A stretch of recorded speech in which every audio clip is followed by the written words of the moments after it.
I knew the smell of disaster before I saw the code. It doesn't smell like smoke or ozone. In the corporate logistics world, disaster smells like fresh paint and expensive, cloying vanilla perfume masking the scent of incompetence. It was 4:45 a.m. on a Tuesday. I was sitting in what they call the director's office, which is really just a glass cage overlooking the server farm on one side and the logistics pit on the other. I had a cup of coffee that was blacker than my ex-husband's soul and about as bitter. On the monitors in front of me, the beast was sleeping. That's what I call the fleet. 5,000 18-wheelers scattered across the lower 48 states, currently idling in rest stops, docking at warehouses, or burning diesel on lonely stretches of I-80. To the suits upstairs, these trucks are just cells on a spreadsheet. To me, they are blood cells in a body I built from scratch. I wrote the routing algorithms back when the cloud was just something that ruined a picnic. I hard-coded the handshake protocols between the warehouse scanners and the driver tablets while nursing a newborn and a divorce 20 years ago. I was running my standard dawn audit, a script I wrote that checks for unauthorized API calls when I saw it. A blip, a jagged little red line in a sea of green tranquility. Someone had been poking around the root directory. Now, before I tell you how I ended up holding a billion-dollar company by the balls and squeezing until they cried, do me a solid, hit subscribe and smash the upvote. It motivates the team to keep finding these stories. Anyway, back to the red line. The login credential used wasn't one of my sysadmins. It wasn't the CTO, a man whose understanding of technology ended with setting the clock on his microwave. The username was new. User T Vanderbilt VPO admin access level. Unrestricted time 02:15 a.m. Vanderbilt, the owner's last name. I sat back in my chair, the leather creaking like old bones. We had heard rumors, of course. The water cooler gossip was that old man Vanderbilt's daughter, Tiffany, had finally finished her studies in Europe, which I assumed was a degree in spending daddy's money on handbags that cost more than my car, and was coming home to learn the family business. I took a sip of the sludge in my mug. Learn the business usually meant sitting in a corner office for 6 months, attending 2 meetings, and then getting promoted to a VP role where they couldn't break anything important. But access level, unrestricted, that wasn't learning. That was an invasion. I started digging. I pulled the keystroke logs, you see. The thing about people who are born on third base is that they think they hit a triple, but they don't know how to slide. Tiffany, because it had to be her, hadn't just logged in to look. She had tried to change the permission hierarchy. She had attempted to grant herself super admin status over the dispatch core. The system, my beautiful, paranoid, grumpy beast, had rejected her. Why? Because 20 years ago, I wrote a failsafe. A frantic, caffeine-fueled piece of code dubbed the dead man's switch.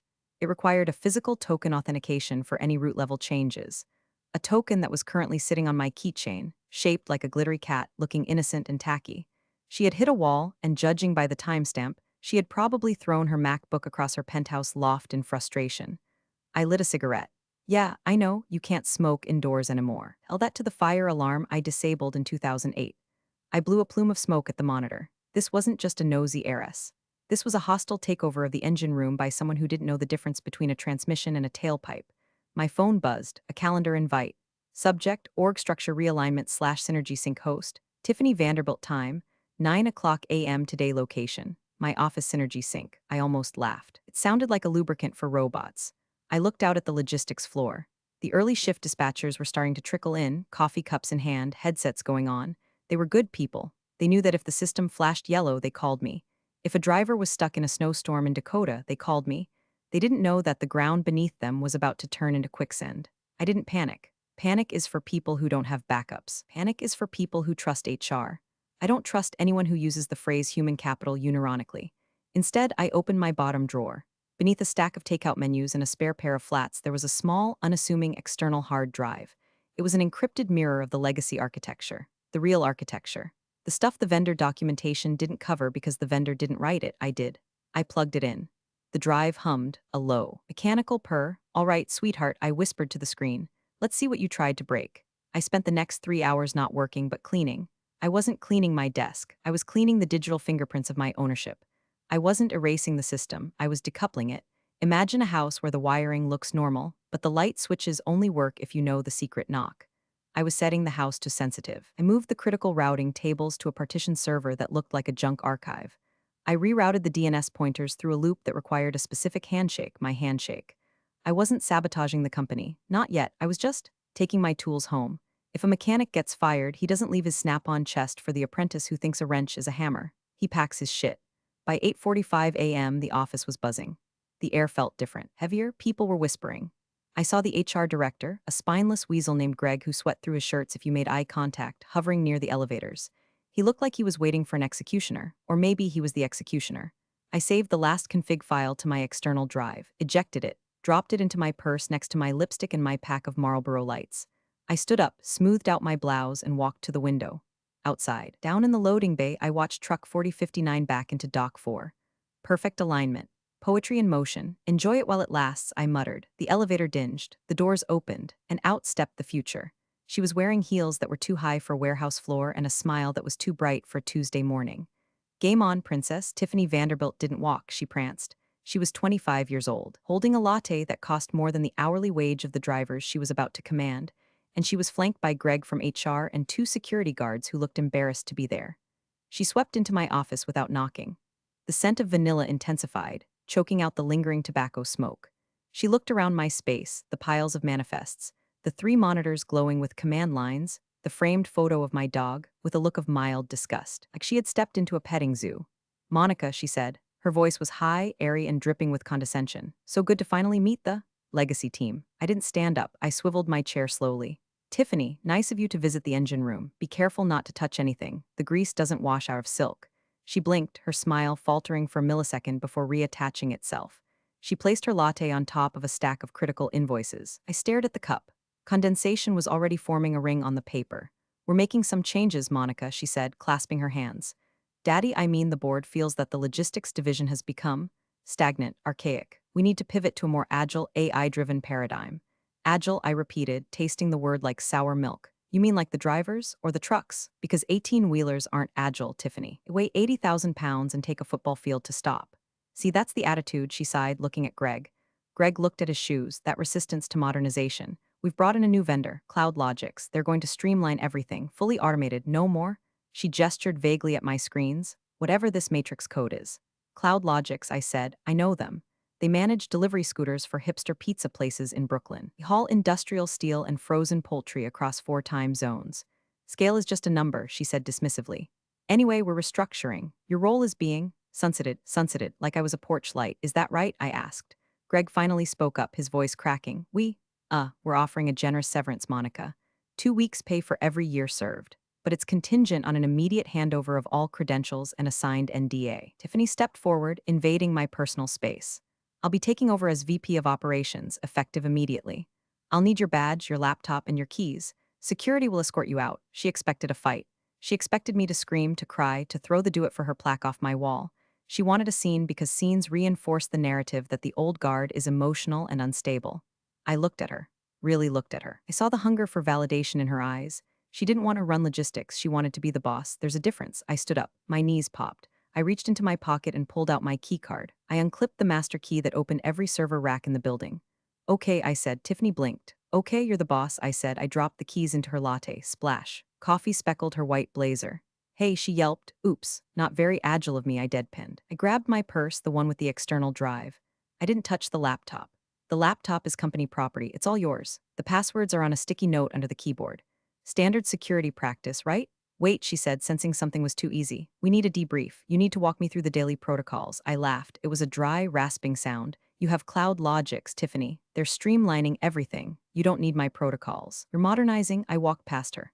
I stopped at the door and looked back at Greg. Greg, make sure my final check is direct deposited. I don't want to have to come back here.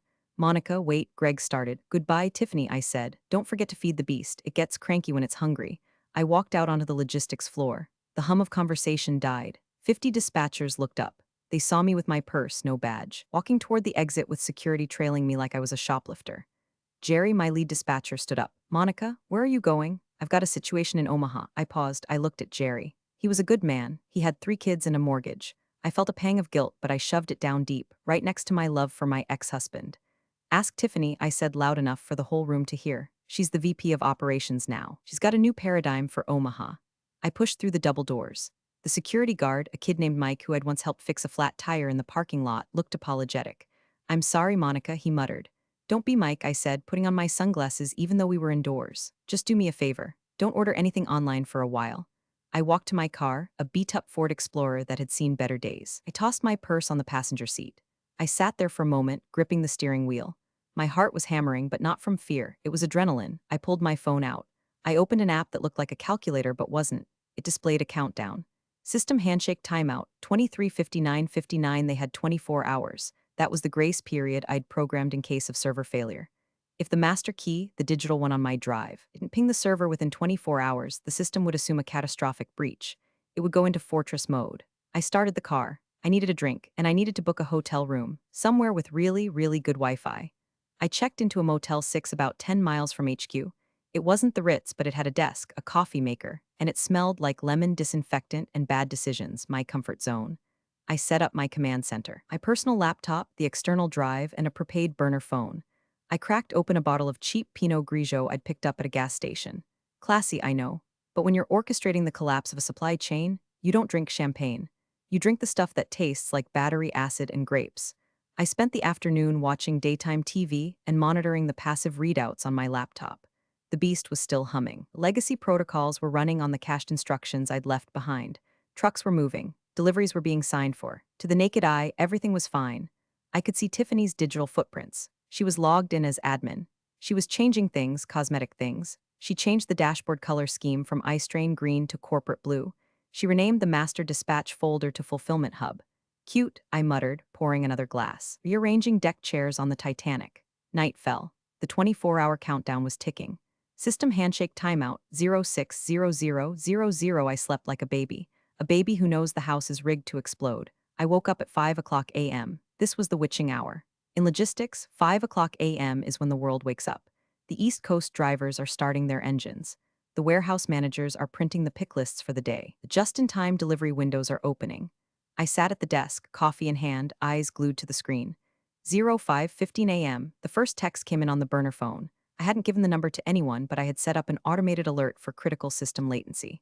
Alert Node 4 Atlanta failing to handshake. I switched to the visualization tool. A small red dot appeared on the map in Georgia. 05:30 a.m., Tiffany logged in. I saw the activity spike. She was probably getting calls. User, T Vanderbilt VPO admin executing command, /refresh all. She was hitting the refresh button. Bless her heart. 05:45 a.m., the automated dispatch queue failed to launch. This is the script that tells 5,000 drivers where to go next. Without it, they are just guys sitting in trucks with no instructions. They can't move cargo if they don't know where it's going. The digital manifest is legally required for interstate transport. No manifest, no movement. The map on my screen started to light up with red dots like it was catching the measles. I could imagine the scene on the ops floor. The phones would be starting to ring. Not the polite rings of administrative questions, but the frantic, continuous ringing of angry warehouse supervisors. Hey, my scanners are dead. Hey, the drivers can't log into the ELD electronic logging device. Hey, the gate won't open because the system can't verify the load. 0600 a.m., the timer hit 0. System lockdown initiated. Protocol scorched earth. The screen flashed. Then it went dark, not powered off, just dark. The telemetry feeds cut out. The ghost system I was monitoring confirmed that the main server had severed all external connections. It had walled itself off to protect the core data from unauthorized intrusion, which, ironically, was now Tiffany. I leaned back. The silence in the motel room was heavy, but the silence on my screen was louder. 5,000 trucks were effectively bricked. I opened a private browser tab and navigated to the company's internal Slack channel. I still had red access through a guest token I'd created for a vendor years ago and never deleted. #general, user Dave Warehouse NJ, is the system down, can't print balls. User Sarah Dispatch, my screen is black, just says contact admin. User Mike Security, gates are locked, drivers are honking, it's getting loud out here. User Tiffany Vanderbilt, everyone calm down, it's just a server reset for the upgrade. Give it 5 mins, 5 minutes, I waited 10. #general, user Dave Warehouse NJ, Tiffany, it's been 10 mins. I have perishable goods on the dock. The freezer trucks aren't syncing temp data. If these compressors cycle off, we lose $50K in shrimp in an hour. User, Tiffany Vanderbilt, I'm calling IT, stop messaging me. IT was Greg's nephew, a kid who installed Adobe Reader for a living. My burner phone buzzed. It wasn't an automated alert, it was a text. From Jerry. He must have remembered I had a personal number, even though this was a burner. He was smart. Jerry Mon, if you're there? It's bad. She deleted the routing tables trying to restore a backup. Everything is gone. The drivers are rioting. Help. I looked at the text. I felt a twitch of sympathy for Jerry. He was collateral damage, but you can't cure a cancer without killing some healthy cells. I didn't reply. I closed the laptop lid. I stood up and walked to the window. The sun was rising over the highway. I watched a competitor's truck roll by, heading west. Run while you can, buddy, I whispered. Because nobody in this zip code is moving today. It was time for breakfast. I felt like waffles. By 9 o'clock a.m., the situation wasn't just a technical failure, it was a national news event waiting to happen. I was at the Waffle House next to the motel, eating pecan waffles and watching the chaos unfold on my phone. The internal Slack was a stream of consciousness horror novel. Hash ops emergency. User, regional MGRTX, we have trucks backed up onto the I-35 off-ramp. Highway patrol is threatening to tow. Who do I call? User, Tiffany Vanderbilt, do not let them tow, tell them it's a temporary glitches. User, regional MGRTX, a glitch? Tiffany, the driver apps have wiped themselves. They think they are in 1999. They can't legally drive without the ELD sync. We are dead in the water. I dipped a piece of waffle in syrup. Temporary glitches. That's what they always say right before the stock price tanks. I decided to check in on the Cloud Logic's integration. I pulled up their public API status on my phone. Green check marks across the board. Why? Because Tiffany hadn't even connected them yet. She had fired the pilot, me, before checking if the autopilot was installed. The coup, a man named Marcus who thought logistics was a brand of cologne, finally entered the chat. Hash ops emergency. User, Marcus COO, Tiffany, get in my office. Now. Why is the board chairman calling me asking why his golf clubs aren't tracking? Priorities, right? I watched the panic meter, a little script I wrote that analyzes the frequency of exclamation marks and all caps in the company chat. It was trending vertical. Then came the video. Someone leaked it to the general channel before Tiffany could lock it down. It was footage from the Nevada distribution center. It looked like a scene from Mad Max. Dozens of trucks jammed into the yard at impossible angles. Drivers standing in groups, smoking, yelling at security. A forklift operator sitting on a pallet of televisions looking at his phone. Nothing was moving. The conveyor belts were still. The silence of the machinery was eerie, cut only by the sound of angry men shouting. It was beautiful, in a grime-core, industrial decay sort of way.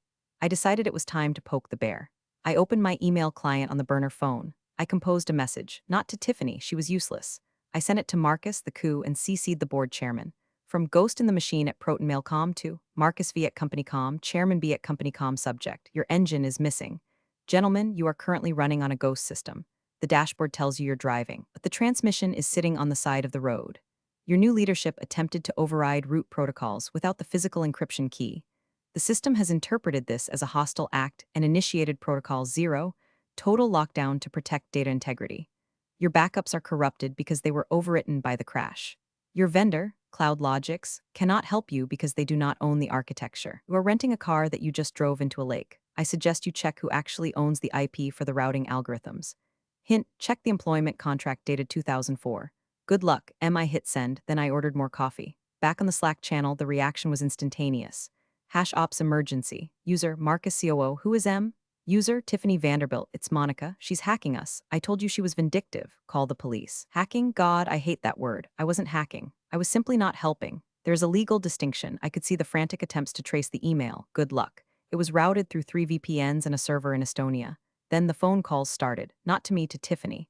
I had tapped into the VoIP system years ago for quality assurance read, listening to see who was talking smack about me. I tuned in. Tiffany, this is Marcus. What the hell is a physical encryption key? I don't know. Tiffany sounded shrill, on the verge of tears. She never gave me a key. She just threw her badge in my latte. She threw her badge in your... Jesus Christ, Tiffany, did you wipe her machine? Yes. IT wiped it immediately to secure the data. You idiot, Marcus roared. The audio peaked, crackling in my earbud. If the key was digital and you wiped it, it's gone. We are locked out. Well, get her back here. She's gone. Tiffany, and she just emailed the chairman implies she owns the code. I smiled. The waitress came by to refill my coffee. You look happy today, Han, she said. I am, I said, putting a $20 bill on the table. I'm watching a train wreck and I'm the only one with a parachute. Sounds exciting. More syrup? Hit me. But the fun was just getting started, because now they were going to try to delete their mistakes. And that's when they always get caught. There is a specific kind of panic that sets in around 11 o'clock a.m. in a corporate crisis. It's the cover your ass phase. This is when the mission shifts from fix the problem to find a scapegoat. I was back in the motel room, blinds drawn, the screen illuminating my face in a cool blue glow. I watched as Tiffany began her purge. System log, user, T Vanderbilt VPO admin executing command. Delete/log/morning audit user. T Vanderbilt VPO admin executing command. Delete/HR records/termination M Geller user. T Vanderbilt VPO admin attempting to access. /legal/contracts/2004 archive. She was trying to erase the timeline. She wanted to make it look like the system failed before she touched it. She wanted to delete the record of my firing so they could claim I abandoned my post. Amateur, I whispered. She didn't know that the system logs she was deleting were just the front-end display logs. The kernel logs, the deep raw data that records the heartbeat of the server, were immutable, and they were being mirrored in real time to my external drive. Every time she hit delete, my drive saved a copy with a timestamp and a digital signature labeled evidence item hash. Evidence item 142, Tiffany deleting the email where she authorized the wiping of my laptop. Evidence item 143, Tiffany messaging Cloud Logics asking if they can fake a backend restore. Then, HR entered the fray. Greg, the spineless wonder, sent an email to my personal account, the real one, not the burner. From Greg HR at CompanyCom to Monica G at gmail.com subject. Urgent. Return of company property / violation of policy Monica. It has come to our attention that you have retained critical access protocols in violation of your separation agreement. This constitutes theft of intellectual property and potential cyber terrorism. If you do not report to HQ immediately to unlock the system, we will involve federal authorities. Regards. Greg Cyber Terrorism, that was a new one. I laughed so hard I nearly choked on a pretzel. I didn't reply to Greg. Instead, I opened a file on my drive labeled Insurance. Inside was a PDF of my original employment contract from 20 years ago. Back then, the company was a mess. They needed me desperately. I had leverage, and I had a lawyer who was paranoid. Clause 14b, Intellectual property rights regarding custom architecture. The employee, Monica Geller, retains authorship of the source code for the core dispatch engine until such time as the company purchases the exclusive rights for a lump sum of. They never paid the lump sum. They forgot about it. For 20 years, they had been licensing the software from me, buried in my salary as a technology stipend. By firing me, they had terminated the license. Technically, they were the ones using pirated software now. I watched the Slack channel again. It was getting dark.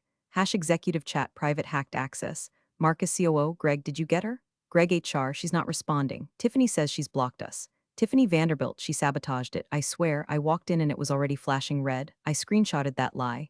Evidence item 156. Then a new player entered the game.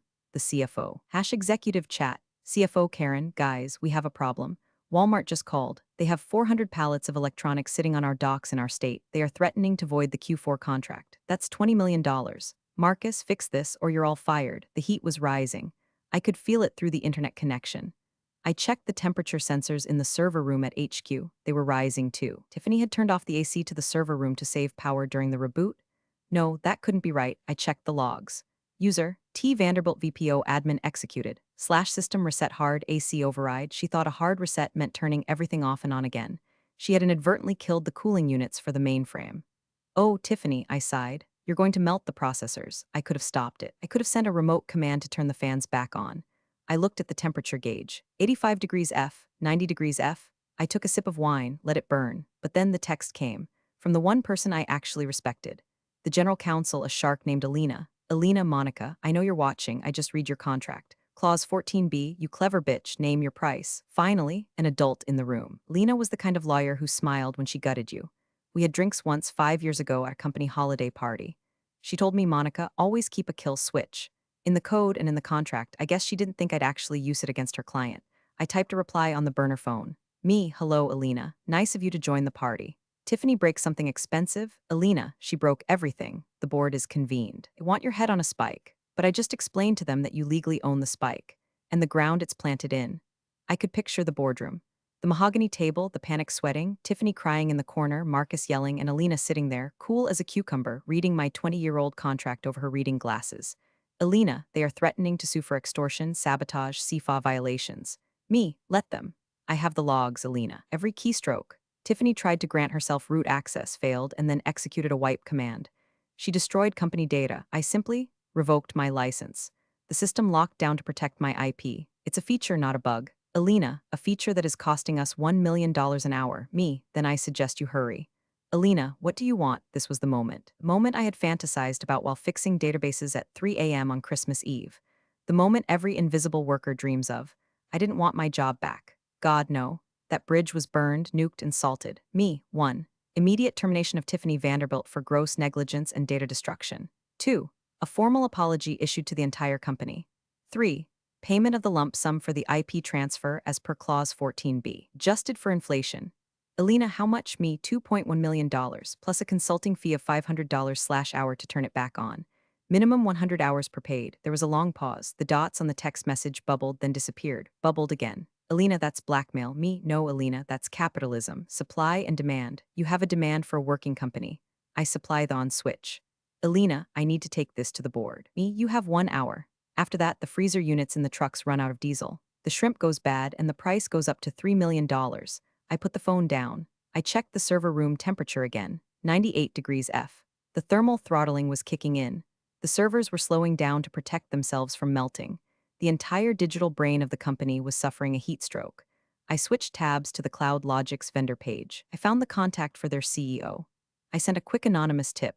FYI, the company you are onboarding is currently melting down their hardware and has no legal right to the data they are promising you. Check your liability clause. Petty? Yes. Necessary? Absolutely. I wanted to make sure Tiffany had nowhere to hide. 30 minutes later, the phone rang. It wasn't a text, it was a voice call. Monica, Alina's voice was tight. They agreed to everything. Tiffany is being escorted out by security as we speak. Marcus is drafting the apology. The wire transfer is being prepped. When can you be here? I looked at the clock. It was 7 o'clock p.m. I'm 10 minutes away, I lied, but I'm not coming in until the wire hits my account. It's a $2 million wire, Monica. It takes time to clear. I know how Swift codes work, Alina. I built the billing system. Push it through the emergency vendor fund. I know you have it, Asai. Fine, I hung up. I stood up and went to the bathroom mirror. I looked tired. My hair was a mess. My mascara was smudged. I looked like a woman who had been to hell and back. I washed my face. I put on fresh lipstick, a shade called Victory Red. I brushed my hair. I put on my favorite leather jacket. I wasn't going back as an employee. I was going back as a consultant. And consultants don't wear business casual. They wear whatever the hell they want. My phone pinged. Bank of America, wire transfer received, $2,150,000.00. I smiled. It was a cold, sharp smile. Time to go to work. The headquarters lobby was silent. Usually at 7:30 p.m., there would be janitors buffing the floors or a few late-night stragglers. Tonight, the air was thick with tension. I walked through the sliding glass doors. Security Mike was at the desk. He looked up, saw me, and his jaw dropped. Monica, I thought you were banned. I was upgraded, Mike, I said, flashing a guest pass I had printed myself at the hotel. I still had admin access to the badge printer, obviously. I didn't take the elevator. I took the stairs to the second floor, the executive suite. I wanted to hear the panic before I saw it. I turned the corner toward the main boardroom. The glass walls offered a perfect view. The board chairman, wrinkled fossil named Mr. Henderson, was shouting at Marcus. Alina was rubbing her temples. And there, standing by the elevator bank with a box of personal items, was Tiffany. She looked wrecked. Her mascara was running, her blazer was stained with coffee my doing, and she was sobbing into her phone. Daddy, they can't do this. It's her fault, she wailed. She looked up and saw me. The crying stopped instantly, replaced by pure venom. You, she hissed. You ruined everything. I stopped. I looked at her box. A stapler, a framed photo of herself, and a half-dead succulent. I didn't ruin anything, Tiffany, I said calmly. I just took my keys back. You're the one who tried to drive the car through a wall. I'm going to sue you, she spat. With what money? I asked. Daddy's stock just dropped 14% in 6 hours. I checked. Security guards, different ones, the serious ones in suits, stepped up behind her. Miss Vanderbilt, need to escort you out, she screamed as they led her away. I didn't watch. I turned and walked into the boardroom. The room went silent. 12 men and 1 woman. Alina turned to look at me. Gentlemen, I said, placing my external hard drive on the mahogany table with a heavy clunk. And Alina, Monica, Marcus stood up. He looked 10 years older than he had this morning. Fix it, now. Ah, I wagged a finger. Consultant, remember, tone. Marcus turned purple. He sat down. Mr. Henderson cleared his throat. Miss Geller, we appreciate you coming in on such short notice. I bet you do, I said. I pulled up a chair, Tiffany's chair actually, and sat down. I opened my laptop. Here is the situation. The system is in thermal lockdown. The database is fragmented, and the routing tables are currently encrypted with a 256-bit key that exists only in my head. Just turn it on, Henderson pleaded. I will, I said, but first the apology. We sent the email, Marcus gritted out. Not to me, I said, to the drivers, the warehouse guys, the people who have been sitting in 100-degree cabs for 12 hours wondering if they have a job. You send a company-wide blast, admitting that executive leadership errors caused the outage and promising full overtime pay for the downtime. Overtime? The CFO squawked. That's another $1 million. Cheaper than losing the Walmart contract, I reminded him. Do it. They looked at each other. They looked at the screen where the stock ticker was bleeding red. Marcus typed the email. He read it aloud. It was humiliating. It was perfect. Send it, I said. He hit enter. All right, I said. Let's boot this sucker up. I plugged the drive into the main presentation port. I projected my screen onto the massive wall monitor.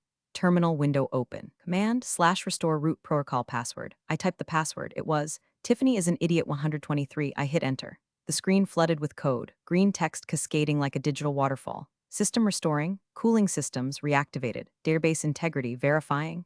Is it working? Henderson asked, his voice trembling. Give it a minute, I said, leaning back and putting my feet up on the table. The beast is waking up. She's going to be hungry. Watching a server farm come back online is like watching a city wake up after a blackout. First, the fans. A low hum started in the floor beneath us, vibrating through the expensive leather chairs. The temperature sensors on the screen began to drop. 98 degrees F, 95 degrees F, 90 degrees F. Then the nodes. One by one, the red dots on the map flickered and turned green. Atlanta, Chicago, Dallas. The network was healing. My phone buzzed. It was Jerry from Dispatch. Jerry, holy shit, Mon, the boards are lighting up. Are you doing this? Me, just doing a little consulting work, Jerry. Tell the boys to restart their tablets. Jerry, we just got the email from Marcus. Executive leadership errors? Did you make him write that? You're a legend. The floor is cheering. I smiled. The check was in the bank, but that text, that was the real payment. But outside the boardroom, the storm was breaking. Media had picked up the story. Not the technical glitch story, but the real story. The leaked video from the warehouse had gone viral on TikTok, and some enterprising journalist had found the executive error email posted on a trucker forum. CNN was playing on the corner TV in the boardroom. The headline chyron changed. Breaking, supply chain crisis linked to nepotism hire gone wrong. They showed a picture of Tiffany. It was from her Instagram, holding a glass of champagne on a yacht. Then they cut to the footage of the gridlock trucks. The contrast was brutal. Oh God, Henderson moaned, putting his head in his hands. The brand reputation? Maybe you should have thought about that before you handed the keys to a toddler, I said, not looking up from my code. I was running the integrity checks. Cloud Logics, the vendor, was trying to ping the system again. I blocked them permanently. Access denied, vendor blacklisted. We'll need to find a new vendor, by the way, I told the room. These guys were scraping your customer data. I found a backdoor in their API. What? The CFO looked up. Yeah, they were selling your shipping routes to Amazon. I just patched it. Alina let out a short, incredulous laugh. So you saved us from a data breach while holding us hostage? I'm a professional, Alina. I take pride in my work. By 10 o'clock p.m., the system was at 90% capacity. Trucks were moving, the backlog was clearing, the crisis was over, but the atmosphere in the room was dead. These men knew that tomorrow the shareholders would be calling for blood, and since Tiffany was already gone, they were next. I stood up. I ejected my hard drive. Done, I said. The invoice for the first 100 hours is in your inbox. I'll be working remotely from now on. Don't call me unless something is on fire. Literally, I walked to the door. Monica, Henderson said. His voice was frail. Will you? Stay on, as CTO, we can offer. I stopped. I looked back at them. A table full of suits who had ignored me for 20 years until the machinery stopped working. No, I said, I don't want to be CTO. I want to be the person you're afraid to fire. I walked out. The next morning at 6:02 a.m., I was back at the Waffle House. Same booth. Different mood. I watched the tracking app on my phone. Map was a beautiful symphony of green arrows. Truck 4059 was unloading in Omaha. The shrimp had been saved. The Walmart contract was safe, unfortunately for the employees who had to deal with Walmart, but you can't win them all. The news cycle had moved on to the next disaster, but the trade papers were still feasting on the Vanderbilt carcass. Vanderbilt Logistics stock plummets. Board ousts CEO and COO in morning shakeup. Tiffany Vanderbilt issues apology via Instagram story, since deleted. I took a bite of my waffle. It tasted like victory. My phone buzzed, a notification from the bank. The wire had cleared. The funds were available. Account balance, $2,152,430.00. I transferred 10% to a separate account I set up for Jerry's legal defense fund, just in case they tried to come after the dispatchers. Wouldn't, but I look after my own. I sipped my coffee. I wasn't just a logistics director anymore. I was a strategic infrastructure consultant. It sounded fancy. It meant I could sit in my pajamas, monitor the servers for anomalies, and charge them $500 an hour to tell them to restart the router. I had one, but it wasn't the money. It was the silence. Not the silence of the broken system, but the silence of my own validation. For 20 years, I had been the invisible hand, the grease in the gears, the woman they walked past to get to the important people. Now they knew you don't mess with the mechanic while the car is moving. You don't fire the architect and expect the building to stand. I opened the Slack app one last time. #general, user, Jerry Dispatch, system is green. We are rolling. Thanks M, user Dave Warehouse and J, pallets are moving. God bless the backup drive. I closed the app. I deleted the burner number. I finished my coffee. I walked out to my beat-up Ford Explorer. Maybe I'd buy a new car, something fast, something agile, or maybe I'd just fix the transmission on this one. I like things that have scars. They run better. I started the engine. It coughed, sputtered, and then roared to life. A tag-girl, I patted the dashboard. I merged onto the highway, slipping in behind a massive 18-wheeler hauling steel. I watched its mud flaps sway. I knew the driver's name, Stan, his location, I-70 westbound, and exactly when he'd arrive. The world kept turning. The goods kept moving. And somewhere in a penthouse, a princess was crying over spilled milk. Me, I was just driving. Big thanks for watching, you sneaky seniors. Subscribe to keep the coffee pot brewing revenge. Your ex-colleagues won't know what hit him.